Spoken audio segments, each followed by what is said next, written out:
সালামু আলাইকুম রহমতুল্লাহ। প্রিয় শিক্ষার্থীবৃন্দ, তোমরা সবাই জানো করোনাময় পরিস্থিতিতে কলেজ বন্ধ।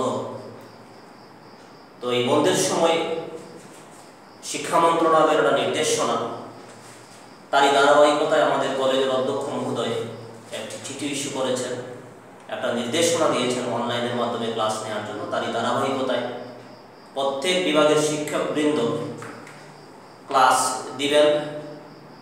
তো আমি আজকে এইচএসসি প্রথম পত্র, অর্থনীতি প্রথম পত্র, শ্রমবাজারের প্রথম ক্লাসটা দিচ্ছি। শ্রমবাজার বা লেবার মার্কেট। তো ক্লাস শুরু করার আগে আমি তোমাদের উদ্দেশ্যে বলতে চাই, যেহেতু সবাই এই পরিস্থিতিতে ঘরে অবস্থান করতেছ, ঘরে অবস্থান করাটাই জরুরি এই সময়ে। তো সমস্ত বিশ্ব আজকে স্থিমিত হয়ে গেছে। তো আল্লাহ পাক রব্বুল আলামিন আমাদের এই করোনা ভাইরাস থেকে মুক্তি দিবেন, এই দোয়া করতেছি। সবাই ঘরে বসে এই দোয়া করো এবং ঘরে পড়াশোনাতে প্রচুর সময় দাও। হয়তো কলেজ খোলার পরপরই বিভিন্ন পরীক্ষা শুরু হবে, এইচএসসি ফাইনাল পরীক্ষা শুরু হবে, একাদশ বার্ষিক পরীক্ষা শুরু হবে, জাতীয় বিশ্ববিদ্যালয়ের বিভিন্ন পরীক্ষা শুরু হবে। তখন হয়তো কলেজের ক্লাসের এত সময় আর পাওয়া যাবে না। এই কারণেই আমাদের এই অনলাইনের মাধ্যমে ক্লাস নেয়া। আমি এইচএসসির ক্লাসগুলো দিচ্ছি। অনার্সের ম্যাক্সিমাম ক্লাস আমাদের কলেজের আহমদ স্যার তিনি দিয়ে যাচ্ছেন। অনেক ক্লাস ওনার ইউটিউব চ্যানেলে আছে, তোমরা সেটা দেখতে পারো। অনার্সের first year, second year, third year এইচএসসির ক্লাসটা আমি দিচ্ছি এবং দেওয়ার চেষ্টা করবো ইনশাআল্লাহ। তো এই পরিস্থিতিতে অবশ্যই বাসায় পড়াশোনা করবে এবং সবচেয়ে বড় যেটা সেটা হচ্ছে যে ধর্মীয় রীতিনীতিগুলো মেনে চলবে। আল্লাহ আমাদেরকে মুক্তি যাতে দেন, কুরআনুল কারীম বাংলা অর্থ সহ পড়তে পারো বাসায়। তারপরে পাশাপাশি বিভিন্ন ইসলামিক বই টই পড়তে পারো, আব্দুল্লাহ জাহাঙ্গীর স্যারের বই পড়তে পারো। এভাবে নিজের জীবনকে সুন্দর করার চেষ্টা করো সবাই।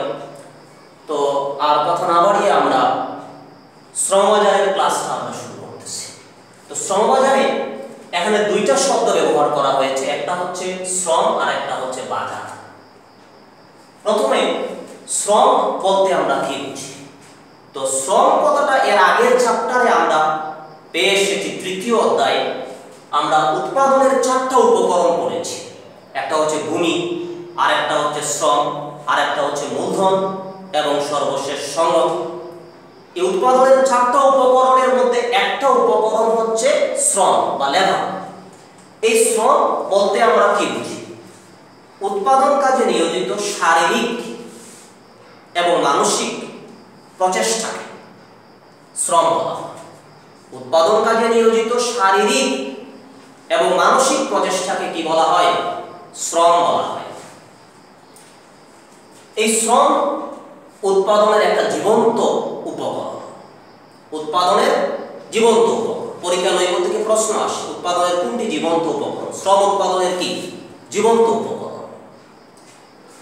শ্রম গতিশীল একটা উপকরণ। শ্রমের গতিশীলতা রয়েছে, শ্রমের ভৌগোলিক গতিশীলতা আছে। শ্রমের জায়গা থেকে অন্য জায়গায় স্থানান্তর হতে পারে, এক স্থান থেকে অন্য স্থানে, এক দেশ থেকে অন্য দেশে, এক অঞ্চল থেকে অন্য অঞ্চলে স্থানান্তর হতে পারে। ভৌগোলিক গতিশীলতা। শ্রমের পেশাগত গতিশীলতা আছে, এক পেশা থেকে অন্য পেশায় শ্রম স্থানান্তর হতে পারে। একজন ব্যাংকে জব করতো, এখন কলেজে এসে শিক্ষকতায় যোগদান করেছে। এটা শ্রমের পেশাগত গতিশীলতা। শ্রম একটা গতিশীল উপাদান। তো এই শ্রম অর্থনীতিতে শ্রমের আয় অথবা ব্যয়কে মজুরি বলা হয়। শ্রমের আয় অথবা ব্যয়কে কি বলা হয়? মজুরি। ওয়েজেস, WAGES, ওয়েজেস, শ্রমের আয় অথবা ব্যয়কে মজুরি বলা হয়। আয় টাকা, শ্রমিকের আয়, শ্রমিকের কি আয়। একজন শ্রমিক বলবে যে আমার শ্রমের জন্য কি হয়েছে, শ্রম দেওয়ার জন্য আমি যেটা পেয়েছি, যে পারিশ্রমিক পেয়েছি, এটা হচ্ছে আমার আয়। তার নিকট, শ্রমিকের নিকট সেটা হচ্ছে আয়। আর একই টাকাটা যে দিল, কে দিল? উৎপাদনকারী প্রতিষ্ঠান দিল, মালিক কর্তৃপক্ষ দিল। তারা বলবে আমার মজুরি বাবদ ব্যয় হয়েছে। তো মজুরি হচ্ছে শ্রমের আয় অথবা ব্যয়, ওয়েজেস। এই মজুরিকে আমরা দুইটা ভাগে ভাগ করতে পারি। মজুরিকে দুইটা ভাগে ভাগ করা যায়। একটা হচ্ছে আর্থিক মজুরি,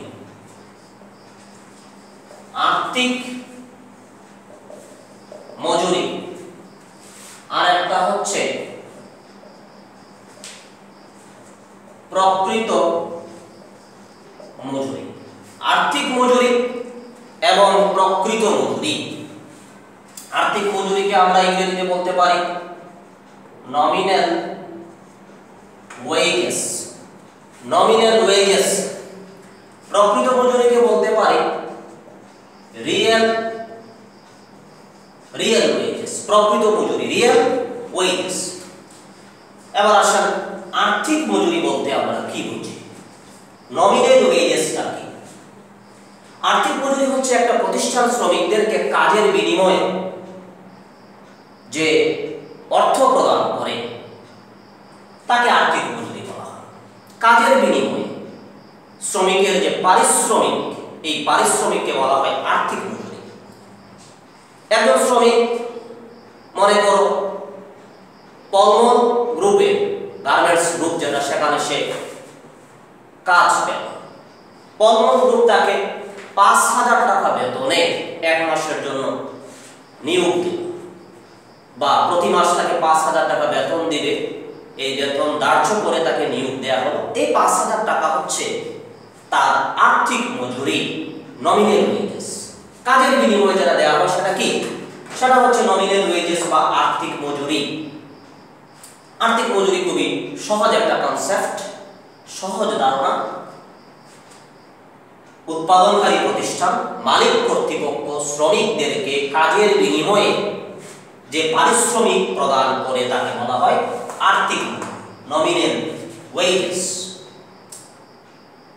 এবার আসেন যারা খুবই জরুরি, অত্যন্ত ইম্পর্টেন্ট, পরীক্ষায় এই ধরনের প্রশ্ন আসে তোমাদের, প্রকৃত মজুরি, রিয়েল ওয়েজেসটা কি? প্রকৃত মজুরির কনসেপ্টটা একটু বড়, বিশাল কনসেপ্ট প্রকৃত মজুরি। আর্থিক মজুরির তুলনায় প্রকৃত মজুরি একটা বড় ধারণা, বৃহৎ ধারণা। প্রকৃত মজুরি হচ্ছে আর্থিক মজুরির পাশাপাশি শ্রমিকদেরকে অন্যান্য যে সমস্ত সুযোগ সুবিধা প্রদান করা হয় তাকে বলা হয় প্রকৃত মজুরি। আর্থিক মজুরির পাশাপাশি অন্যান্য যে সমস্ত সুযোগ সুবিধা প্রদান করা হয় তাকে বলা হয় প্রকৃত মজুরি। এখন প্রশ্ন হচ্ছে অন্যান্য সুযোগ সুবিধাটা কি? যেমন একটু আগে আমরা যে উদাহরণটা দিয়েছি, পলমন গ্রুপ অফ ইন্ডাস্ট্রিজ একজন শ্রমিককে নিয়োগ দিল ৫,০০০ টাকা বেতনে। এখন এই পলমন গ্রুপ অফ ইন্ডাস্ট্রিজ নিয়োগ দেওয়ার সময় শ্রমিকদের আরো কিছু সুবিধা ঘোষণা করল। কি সুবিধা? পলমন গ্রুপ বলল যে আমাদের ফ্যাক্টরিতে এই নগদ অর্থের পাশাপাশি চিকিৎসা সুবিধা রয়েছে। এখন চিকিৎসা সুবিধা যেটা রয়েছে, এই সুবিধাটা আবার দুইটা উপায়ে প্রদান করা হয়। একটা হচ্ছে অন্যান্য সুযোগ সুবিধা যেগুলো আছে এগুলো দুইটা উপায়ে প্রদান করা হয়।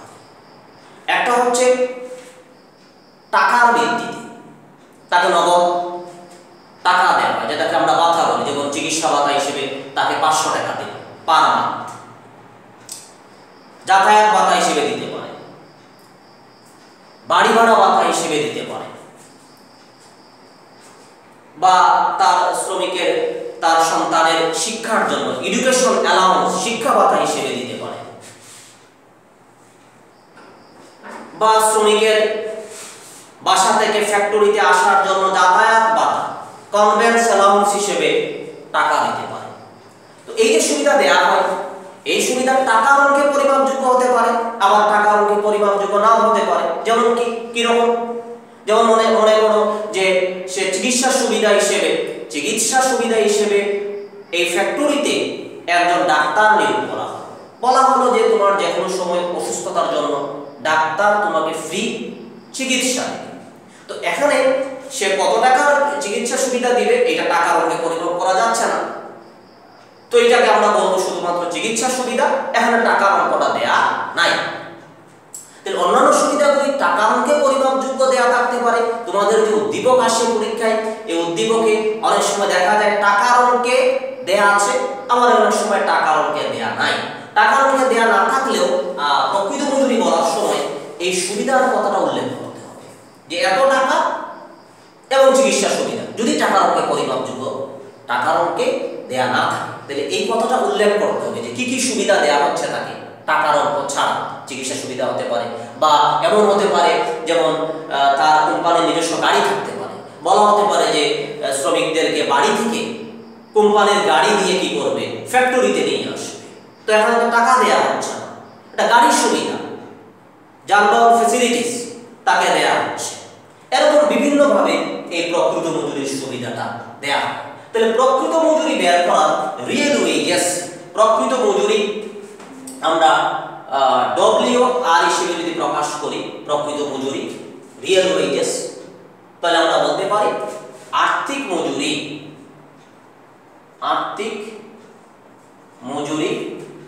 প্লাস অন্যান্য সুবিধা। প্রকৃত মজুরির একটা সূত্র আমরা পেয়ে গেলাম। সূত্রটা কি? প্রকৃত মজুরি WR আর্থিক মজুরি প্লাস অন্যান্য সুবিধা। অন্যান্য সুবিধাটা টাকার অঙ্কে পরিমাপযোগ্য হতে পারে এবং টাকার অঙ্কে পরিমাপযোগ্য নাও হতে পারে। দুইটা উপায়ে আমরা অন্যান্য সুবিধাটা বিবেচনা করব। এবার আমরা প্রকৃত মজুরির আরেকটা কনসেপ্ট নিয়ে আমরা আলোচনা করি। আমরা একটা কনসেপ্ট শেষ করলাম। প্রকৃত মজুরির আরেকটা সংজ্ঞা হচ্ছে আর্থিক মজুরিকে দাম স্তর দ্বারা ভাগ করে যে মান পাওয়া যায় তাকে প্রকৃত মজুরি বলা হয়। আর্থিক মজুরিকে দাম স্তর দ্বারা ভাগ করে যে মান পাওয়া যায় তাকে প্রকৃত মজুরি বলা হয়। অর্থাৎ প্রকৃত মজুরি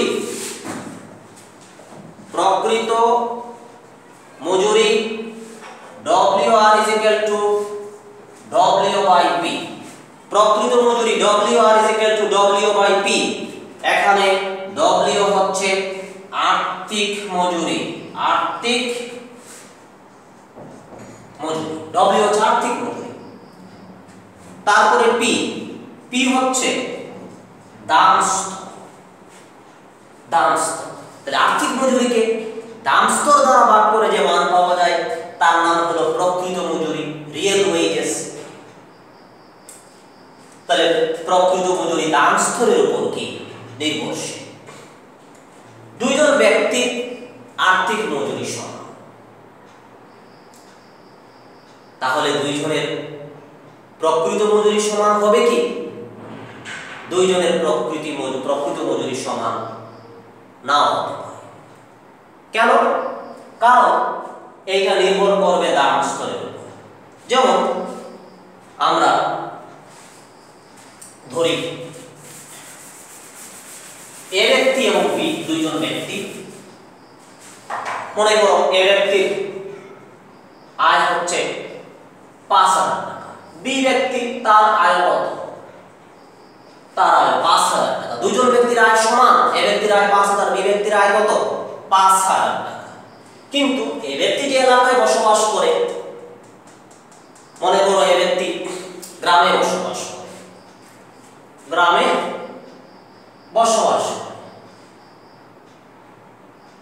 ভিলেজ, আর বি ব্যক্তি বসবাস করে শহরে।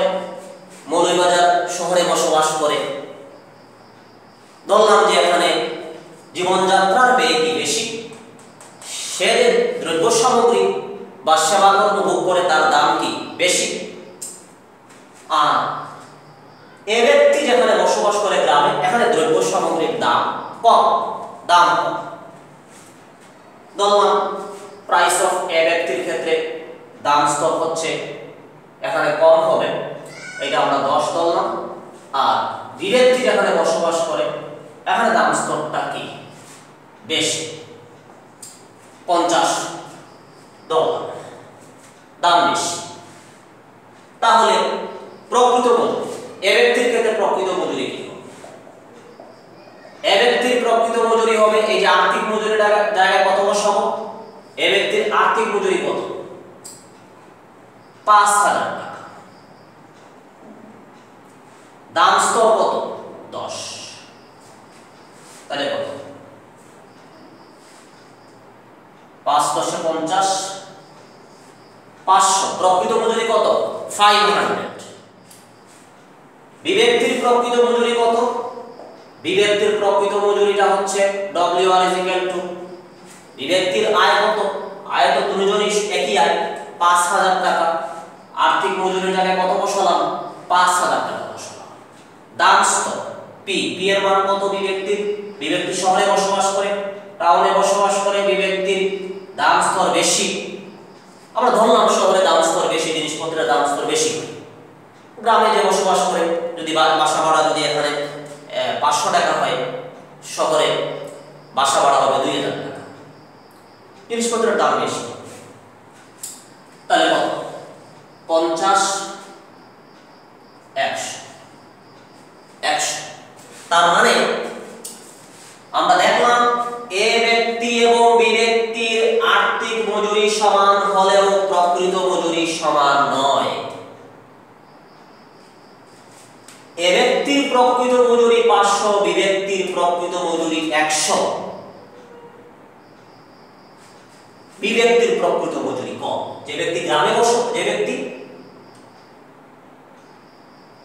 শহরে বসবাস করে তার প্রকৃত মজুরি কম, যে ব্যক্তি গ্রামে বসবাস করে তার প্রকৃত মজুরি বেশি।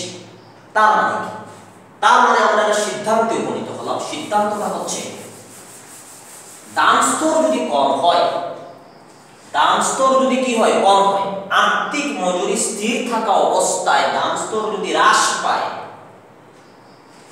ডব্লিউ কি স্থির, আর্থিক মজুরি স্থির থাকা অবস্থায় দাম স্তর যদি হ্রাস পায়, তাহলে প্রকৃত মজুরি বাড়ে।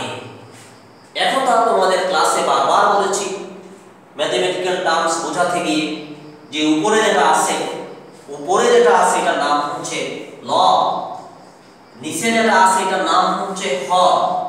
লব অথবা লব, উপরে যেটা আছে এটা লব, নিচে যেটা আছে এটা হর। যেমন মনে করো এখানে 6, এটা হচ্ছে 2, তাহলে 6টা হচ্ছে লব, 2টা হচ্ছে হর। ভাগ করলে কত হয়, 3। তে 2 কে আমরা 6 দ্বারা ভাগ করছি, 2 3 এ কত হইছে, 6 হইছে। তে 2 দ্বারা ভাগ করা হয়, যেটা তার নাম কি, তার নাম হচ্ছে ভাজক। তাহলে হর দেখোটা, ভাজক কি, একই কথা। ভাজক মানে যা দ্বারা ভাগ করা হয়। উপরে যেটা আছে এটাকে আমরা ভাগ করেছি, উপরে যেটা আছে এটার নাম হচ্ছে লব। তে ভাগ যাকে করেছি এটার নাম কি, ভাজ্য। তে লব যে জিনিস, যে কথা, ভাজ্য কি একই কথা, ভাজ্য একই কথা। আর আমরা যে মানটা পেয়েছি এটার নাম কি, ভাগফল। এখানে 3 কি, এখানে 3 এর ব্যাখ্যাটা কি, 6 কে 2 দ্বারা ভাগ করে যে মান পাওয়া গেল তার নাম হচ্ছে 3। 6 কে 2 দ্বারা ভাগ করে যে মান পাওয়া গেল তার নাম কি, 3।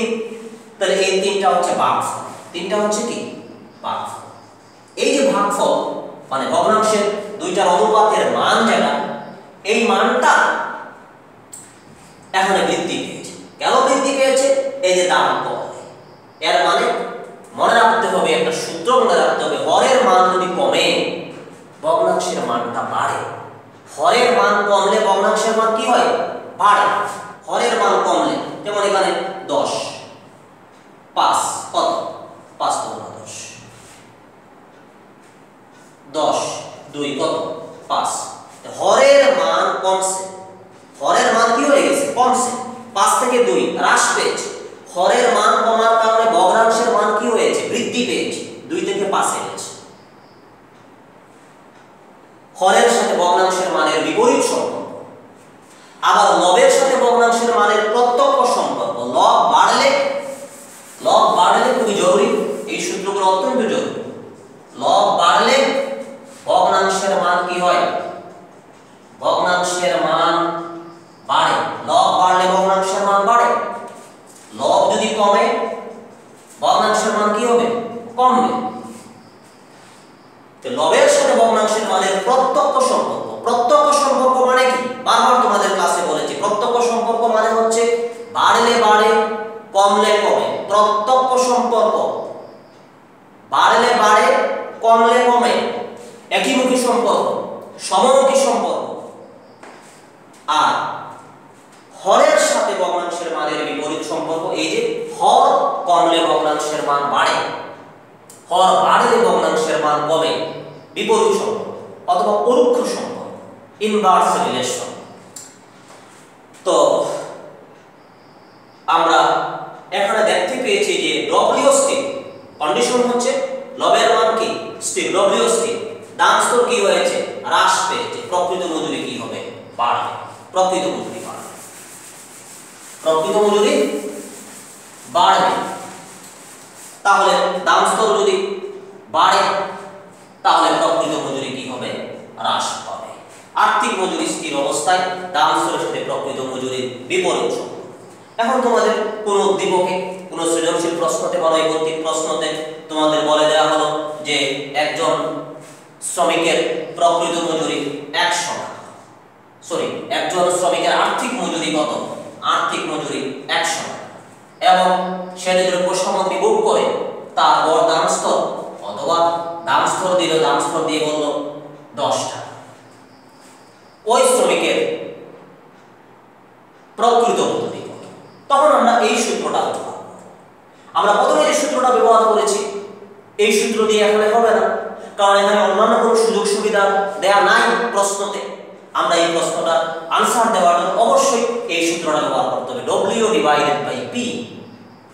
আমরা বলে দিব যে শ্রমিকের প্রকৃত মজুরি WR=W/P। W হচ্ছে কত? 100, দাম স্তর হচ্ছে কত? 10, 10 × 100 কত? 10।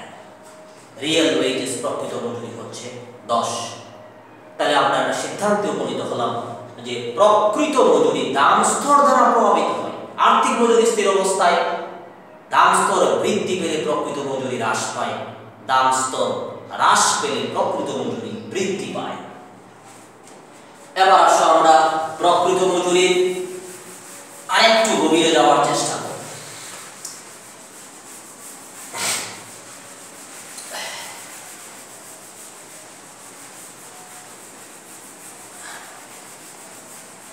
এখন আসো আমাদের একটা উদ্দীপক মনে করো দেয়া আছে।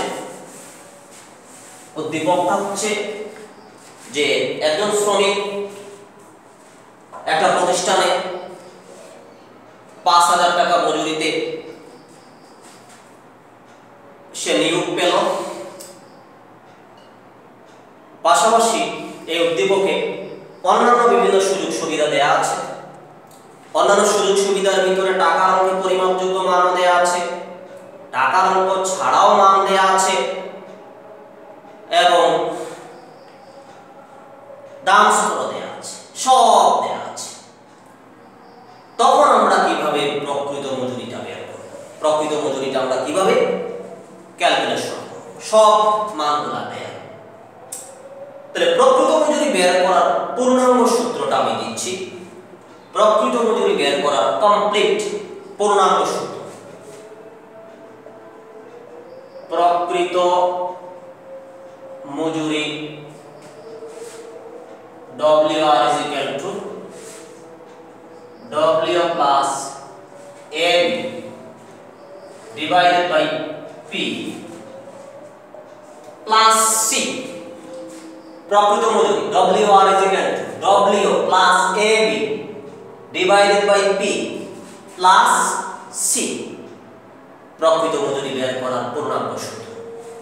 এখানে W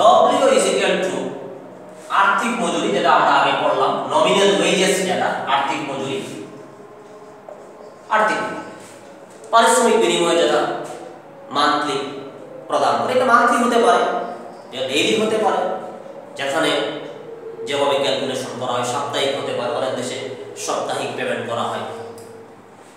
তো আর্থিক ডব্লিউ। তারপরে পি মিনিটটা আমরা আগে পেয়েছি, পি হচ্ছে কি দাম, price level. AB, AB is equal to অন্যান্য সুযোগ সুবিধা, অন্যান্য সুযোগ সুবিধা যা টাকার অঙ্কে পরিমাপযোগ্য। এবি ইজ ইকুয়াল টু অন্যান্য সুযোগ সুবিধা যা টাকার অঙ্কে পরিমাপযোগ্য।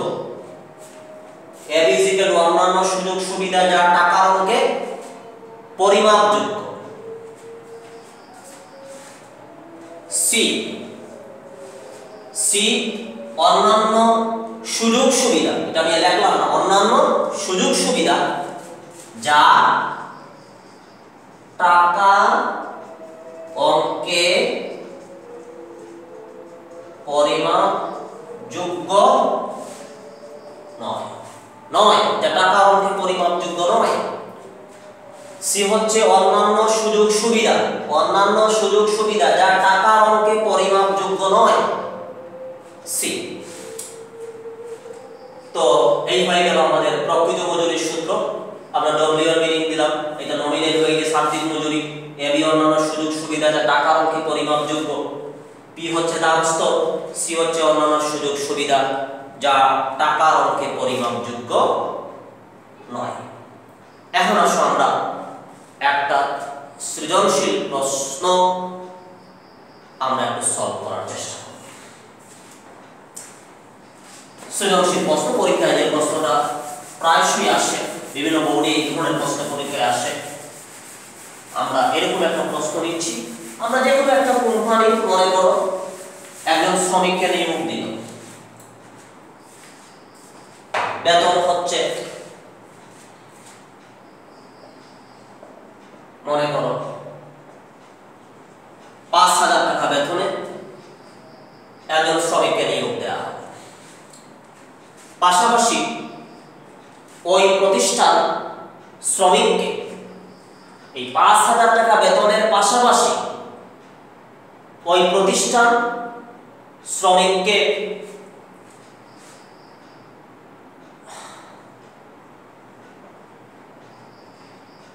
বাসস্থান সুবিধা ৫০০ টাকা,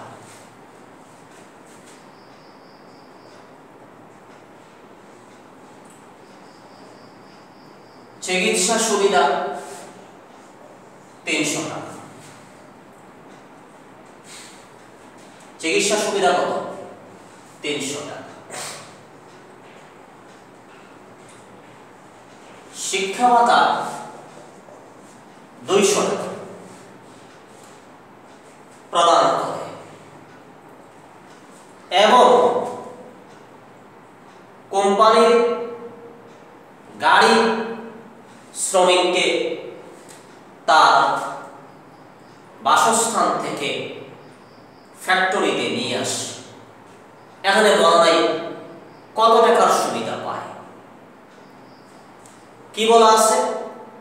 বলা আছে যে কোম্পানির গাড়িটাকে বাসা থেকে অফিসে নিয়ে আসে। কোম্পানির গাড়ি ব্যবহার করে সে বাসস্থান থেকে কোথায় আসে? ফ্যাক্টরিতে আসে, তার কর্মস্থলে আসে। তাহলে এইটার নাম আমরা দিতে পারি গাড়ির সুবিধা। কিন্তু এখানে বলা নাই কত টাকার সুবিধা সে পায়। এই তথ্য দেয়া আছে, সবার শেষে বলা আছে যে তার দাম স্তর ৫০ টাকা। সে যে দ্রব্য সামগ্রী এবং সেবা ভোগ করে তার দাম স্তর ৫০ টাকা। এখন তোমাকে বিভিন্ন প্রশ্ন করতে পারে, সৃজনশীল প্রশ্ন আসার ধরন তোমরা জানো, প্রথমটার ক্ষেত্রে 1 মার্কস, তারপরে 2, তারপরে 3, তারপরে 4। তো এখানে আর্থিক মজুরি কত? আর্থিক মজুরি হচ্ছে 5000 টাকা। যে টাকা দিয়ে তাকে নিয়োগ দেওয়া হয়েছে পার মান্থ বা একটা নির্দিষ্ট সময়ে এই টাকাটা তাকে পেমেন্ট করা হবে, নগদে বা চেকের মাধ্যমে, যেভাবেই হোক যে টাকাটা দেওয়া হবে তার পারিশ্রমিকের বিনিময়ে কত টাকা? 5000 টাকা। এটা হচ্ছে তার আর্থিক মজুরি, নমিনাল ওয়েজেস। এখন আমাদের বলা হলো প্রকৃত মজুরি কত। প্রকৃত মজুরি কত? তাহলে আমরা বলবো প্রকৃত মজুরি, আমরা জানি প্রকৃত মজুরি, প্রকৃত মজুরি WR is equal to, একটু আগে আমরা যে সূত্রটা শিখেছি, WR is equal to W plus AB divided by P plus C। প্রকৃত মজুরি WR is equal to W plus AB divided by P plus C, প্রকৃত মজুরি বের করার সূত্র। তো এখানে W is equal to কত? W হচ্ছে আর্থিক মজুরি, নমিনাল ওয়েজেস কত? 5000 টাকা। 5000 টাকা নমিনাল ওয়েজেস। এবার আসেন AB।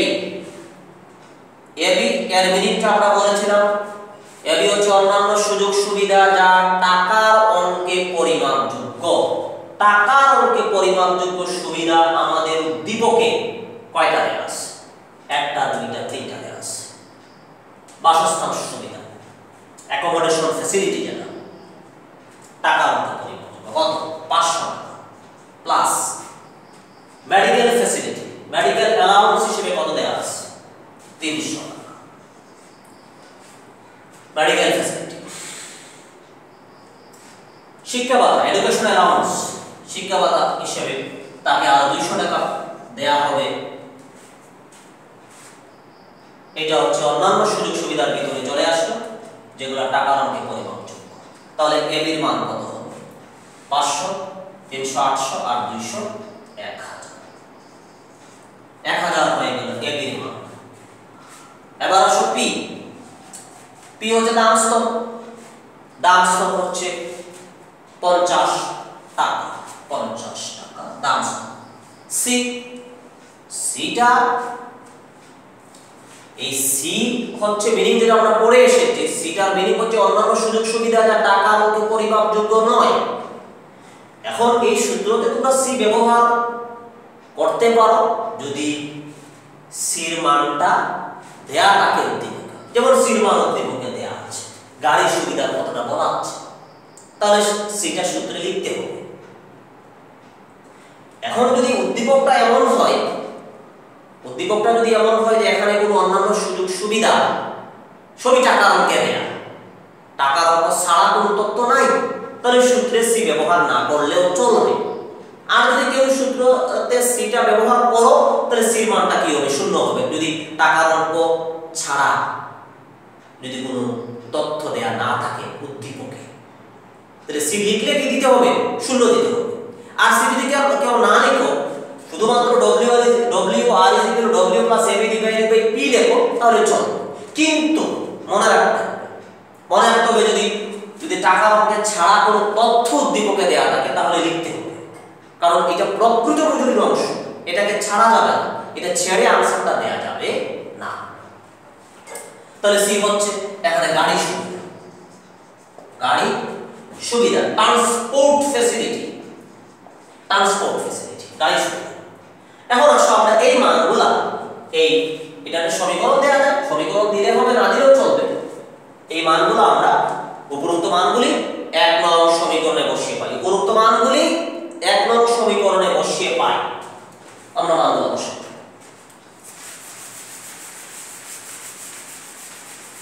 মানগুলো বসাচ্ছি। WR is equal to W জায়গায় কত? 5000 প্লাস AB কত? 1000 ডিভাইড বাই কত পি, পির মান 50 প্লাস সি, সি হচ্ছে কি গাড়ির সুবিধা, গাড়ির সুবিধা। এই জিনিসটা লিখতে হবে। আমরা অনেকে এটা লিখি না, আমরা যখন খাতা মূল্যায়ন করি তোমাদের তখন দেখি যে জিনিসগুলো লিখি, তো না লিখলে তো মার্কস কমে যাবে। কারণ হচ্ছে প্রকৃত মজুরি, এটা প্রকৃত মজুরির অংশ। প্রকৃত মজুরি যে টাকা অঙ্কে পরিমাপযোগ্য হবে এমন কোনো কথা নেই, অনেক ক্ষেত্রে টাকা অঙ্কে পরিমাপযোগ্য হয় না, লিখতে হবে। এই ছোটখাটো বিষয় তোমাদের মনে রাখতে হবে, এই বিষয়ে সচেতন থাকতে হবে। is implies WR is equal to, এখানে কত হবে 5000 1000 এর 6000 ডিভাইড বাই 50 প্লাস গাড়ি সুবিধা। এখন আমরা এটা যদি ভাগ করি তাহলে কত হবে,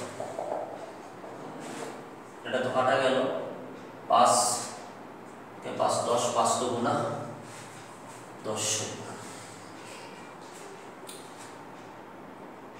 120 প্লাস পি গাড়ি সুবিধা। এই হয়ে গেল আমাদের প্রকৃত মজুরি বের হয়ে গেল। আমরা প্রকৃত মজুরি বের করলাম, এখানে আমাদের আনসার সমাপ্ত। আমরা প্রকৃত মজুরি 120 20 প্লাস গাড়ির সুবিধা আমরা পেয়ে গেলাম। প্রকৃত মজুরি ক্যালকুলেশন করো, পরীক্ষায় যদি আসে আমরা এভাবে আনসারটা দিব, 3 মার্কের প্রশ্ন আসে। তো প্রকৃত মজুরি বের করার এই প্রশ্নগুলো বিভিন্নভাবে পরীক্ষায় আসে। আমরা যা বললাম যদি একটু আবার আমি রিক্যাপ করি। মনে করো একটা উদ্দীপক, একজন শ্রমিক 5,000 টাকা বেতনে চাকরি নিয়োগ দেওয়া হলো, 5,000 টাকা বেতনে। আর কোনো তথ্য নাই উদ্দীপকে, বলা হলো প্রকৃত মজুরি কত, তাহলে আর্থিক মজুরি যা, প্রকৃত মজুরি তা। তাহলে প্রকৃত মজুরি বের করার প্রথম টেকনিক কৌশল আমরা শিখলাম। 2 নম্বর, আর্থিক মজুরি দেয়া আছে, অন্যান্য সুযোগ সুবিধা দেয়া আছে, এখানে দাম স্তর দেয়া নাই। প্রকৃত মজুরি কত আমরা বলবো, প্রকৃত মজুরি হচ্ছে আর্থিক মজুরি, অন্যান্য সুযোগ সুবিধা আমরা যোগ করে যে মান পাবো সেটা হবে আনসার। এখন যদি এই অন্যান্য সুযোগ সুবিধার ভিতরে টাকার অঙ্কে থাকলে আমরা টাকার অঙ্ক যোগ করবো। যেমন মনে করো এখানে দাম স্তর দেওয়া নাই, তাহলে আমরা কি লিখব 5000, এগুলো আমরা যোগ করে দিব। 5000 আর 1000 কত হাজার, 6000। তো 6000 প্লাস গাড়ির সুবিধা, এটা হচ্ছে প্রকৃত মজুরি, কারণ এখানে দাম স্তর দেওয়া নাই। তাহলে 2 নম্বরটা গেল। 3 নম্বর, আর্থিক মজুরি দেয়া, দাম স্তর দেয়া, আর কোনো তথ্য নাই। প্রকৃত মজুরি কত আমরা বলবো, প্রকৃত মজুরি হচ্ছে আর্থিক মজুরি ডিভাইড বাই দাম স্তর। আর্থিক মজুরিকে আমরা দাম স্তর দ্বারা ভাগ করব, এটা হয়ে যাবে আমাদের প্রকৃত মজুরি। তারপরে যদি সকল তথ্য দেয়া থাকে, যেটা আমি দেখালাম, সব তথ্য দেয়া আছে, আমরা সব তথ্যের ভিত্তিতে এভাবেই প্রকৃত মজুরি কি করতে পারবো, বের করতে পারবো। প্রকৃত মজুরি বের করার এই বিভিন্ন কৌশল রপ্ত করতে হবে, আশা করা যায় তোমরা পারবে। এবার আসো আমরা আর্থিক মজুরি এবং প্রকৃত মজুরি যে পড়লাম, আমরা কিছু পার্থক্য নিয়ে আমরা আলোচনা করব। আর্থিক মজুরি এবং প্রকৃত মজুরির পার্থক্য। তো আমাদের এই সংজ্ঞা এবং এই ক্যালকুলেশন থেকে অলরেডি পার্থক্যগুলো চলে এসেছে। তো আমরা তারপরেও পার্থক্যটা আরেকটু আলোচনা করি। আর্থিক মজুরি, এই প্রশ্নটা পরীক্ষায় আসে, বোর্ডের কোয়েশ্চনে আমরা দেখেছি যে 4 মার্কের প্রশ্ন এসেছে। উদ্দীপক থেকে বলা হয়েছে যে এখানে 2 জন শ্রমিকের তথ্য দেয়া আছে, বলা হয়েছে কোন শ্রমিক কোন সুবিধা ভোগ করে, তাদের মধ্যে পার্থক্য উল্লেখ করো। একজনের হচ্ছে আর্থিক মজুরি, আরেকজনের প্রকৃত মজুরি। তার মানে আর্থিক মজুরি ও প্রকৃত মজুরির পার্থক্য। আর্থিক মজুরি ও প্রকৃত মজুরির মধ্যে পার্থক্য। আর্থিক মজুরি এবং প্রকৃত মজুরির মধ্যে পার্থক্য। তা আর্থিক মজুরির তো সংজ্ঞা আমরা দিলামই, সংজ্ঞাগত একটা পার্থক্য আমরা দিতে পারবো। একটা প্রতিষ্ঠান শ্রমিকদেরকে কাজের বিনিময়ে যে পারিশ্রমিক প্রদান করে সেটা হচ্ছে আর্থিক মজুরি। অন্যদিকে প্রকৃত মজুরি হচ্ছে আর্থিক মজুরির পাশাপাশি অন্যান্য যে সমস্ত সুযোগ সুবিধা প্রদান করে সেটা হচ্ছে প্রকৃত মজুরি, অথবা আর্থিক মজুরিকে দাম স্তর দ্বারা ভাগ করে যে মান পাওয়া যায় সেটা হচ্ছে প্রকৃত মজুরি। আর্থিক মজুরি দাম স্তর দ্বারা প্রভাবিত হয় না, কিন্তু প্রকৃত মজুরি দাম স্তর দ্বারা কি হয়? প্রভাবিত হয়। আমরা আলোচনা করেছি, আমরা দেখিয়েছি দুজন ব্যক্তির আয় সমান, কিন্তু একজন ব্যক্তি গ্রামে বসবাস করে সেখানে দাম স্তর কম, একজন ব্যক্তি শহরে বসবাস করে সেখানে দাম স্তর বেশি। যার দাম স্তর কম তার প্রকৃত মজুরি কি হয়েছে? বেশি হয়েছে। তাহলে প্রকৃত মজুরি দাম স্তর দ্বারা কি হয়? প্রভাবিত হয়। আওতা, আওতা, পরিধি, পরিধির দৃষ্টিকোণ থেকে, আওতার দৃষ্টিকোণ থেকে প্রকৃত মজুরির আওতা বড়। স্বাভাবিক, প্রকৃত মজুরি আলোচনা করতে গেলে অনেক সুযোগ সুবিধা এখানে হিসাবে আনতে হয়, ক্যালকুলেশনে আনতে হয়, কিন্তু আর্থিক মজুরিতে অন্যান্য জিনিসগুলো হিসাবে আসা, শুধুমাত্র তার পারিশ্রমিকের বিনিময়ে যে টাকাটা দেওয়া হয় সেটা হিসাবে আসে। তাহলে প্রকৃত মজুরির পরিধি বড়, আওতা বড়। প্রকৃত মজুরি ক্যালকুলেশন একটু সময় সাপেক্ষ ব্যাপার, সময় বেশি লাগে, কিন্তু আর্থিক মজুরিতে সময় কি? কম লাগে। প্রকৃত মজুরি ক্যালকুলেশন কোনো কোনো ক্ষেত্রে হয়তো জটিল হতে পারে, কিন্তু আর্থিক মজুরি জটিল হবে না। আরেকটা গুরুত্বপূর্ণ পার্থক্য হচ্ছে নীতি নির্ধারণের দিক থেকে, নীতি নির্ধারণের দিক থেকে, অর্থনৈতিক নীতি নির্ধারণের দিক থেকে প্রকৃত মজুরির ভূমিকা ব্যাপক, বড় ভূমিকা পালন করে প্রকৃত মজুরি নীতি নির্ধারণের দৃষ্টিকোণ থেকে। ছোট একটা উদাহরণ দিয়ে দিলে ক্লিয়ার হবে। যেমন মনে করো একজন শ্রমিক মৌলভীবাজারের লোকাল কোনো আইসক্রিম ফ্যাক্টরিতে কাজ করে। কে আইসক্রিম ফ্যাক্টরিতে সে কাজ করে? মৌলভীবাজারের একটা ফ্যাক্টরিতে ধরলাম। সে মনে করো ৫,০০০ টাকা বেতন পায়। তো ধরো বড় একটা আইসক্রিম ফ্যাক্টরি, মনে করো ভ্যানিলা আইসক্রিম ফ্যাক্টরির মালিক, ম্যানেজিং ডিরেক্টর মনে করো, তিনি মৌলভীবাজার বেড়াতে আসেন। তো কে আইসক্রিম ফ্যাক্টরিতে যে শ্রমিক কাজ করে, ভালো শ্রমিক মনে করো সে, কদমালি মনে করো কাজ করে, কদমালি ভালো শ্রমিক। সে শুনলো যে ভ্যানিলা আইসক্রিম ফ্যাক্টরির মালিক তো মৌলভীবাজার। একটা হোটেলে তিনি উঠেছেন, ওনার সাথে সে দেখা করতে গেল ভ্যানিলা আইসক্রিমের মালিকের কাছে। তো গিয়ে বললো যে স্যার, আমি তো মৌলভীবাজার শহরে একটা আইসক্রিম ফ্যাক্টরিতে কাজ করি। এই আইসক্রিম ফ্যাক্টরিতে কাজ করে উনি ভ্যানিলা আইসক্রিমের ম্যানেজিং ডিরেক্টর, উনি বললেন যে তুমি এখানে কত টাকা বেতন পাও? সে বলল স্যার, আমি ৫,০০০ টাকা বেতন পাই। এখন ভ্যানিলা আইসক্রিম কোম্পানির এই ম্যানেজিং ডিরেক্টর তাকে অফার দিলেন যে তুমি আমার কোম্পানিতে আসো, ঢাকাতে চলে আসো, আমি তোমাকে ৮,০০০ টাকা বেতন দিব। ৮,০০০ টাকা কি করবো বেতন দিব। এখন কদমালি ঢাকাতে ৮,০০০ টাকা বেতনে যেতে রাজি হবে কিনা? আনসার হচ্ছে শুধুমাত্র যদি ৮,০০০ টাকা বেতন দেয়া হয় আর যদি কোনো সুযোগ সুবিধা দেয়া না হয়, কদমালি রাজি হবে না। কেন?